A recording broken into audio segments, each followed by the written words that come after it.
Brian Stelter is with us now. It wasn't long ago, Brian, that Rupert Murdoch was in the Oval Office with the president. Has the sun set on that friendship?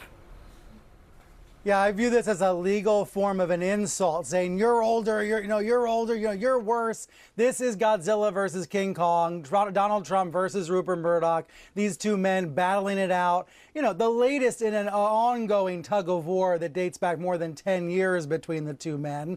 But in this move, it's a very aggressive move by Trump's lawyers, and it once again highlights how unusual it is that he is suing the Wall Street Journal, alleging libel in this case involving that Epstein-related story.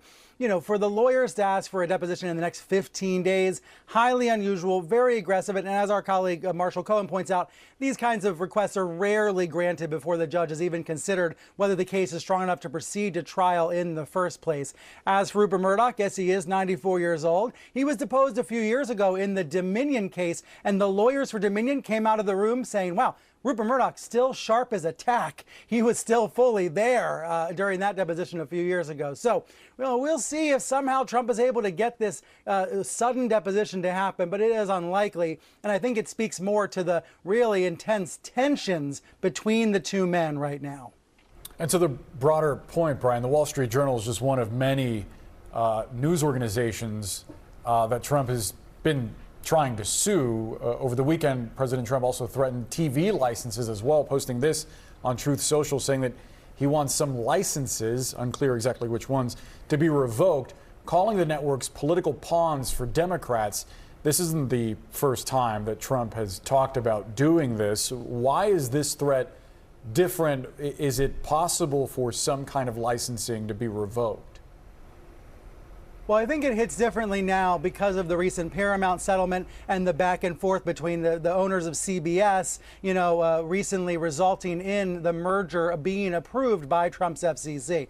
So here's the boring, basic thing about licenses. Normally, they're nonpartisan. They're just renewed almost with a rubber stamp every 8 years. The FCC is the agency that does this. Again, normally kind of a rather mundane exercise, not very newsworthy. But Trump is trying to make it newsworthy by threatening some of these stations. By the way, networks are not licensed nationally, only broadcast stations. And channels like this one, CNN, are not licensed at all. It's really only local broadcast stations. Now, we know that President Trump has already successfully defunded PBS and NPR, those local stations across the country. So we see that he is continuing to try to tighten his grip on the American news media with some success to some degree. I've been speaking with scholars who studied Viktor Orban's attempts to do this in Hungary. Hungary is a country where we've seen real democratic backsliding in the past decade, a real sense of growing autocracy there. Here's what one of those scholars said to me. He was comparing what Orban did in Hungary to what Trump is trying to do in the U.S. Gabor Shiring saying to me, Orban's media takeover began with public broadcasting. The next step was the takeover and the muzzling of independent media.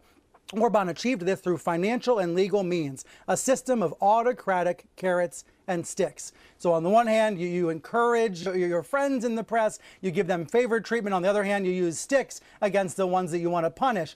With these posts on Truth Social over the weekend, Trump is giving examples of the sticks, right? He's threatening licenses in a vague way. It's up to his FCC to try to follow through. And if the FCC tries to, this would be immediately challenged in court. It would probably take years for any of this to actually work its way through the system.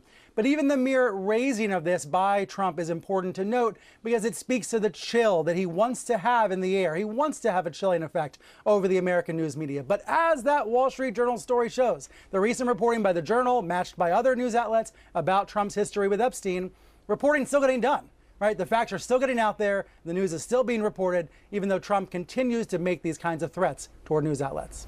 Yeah, reporter's going to report. We see him doing it day in, day out. Brian Stelter, thank you for being with us. We appreciate it. Still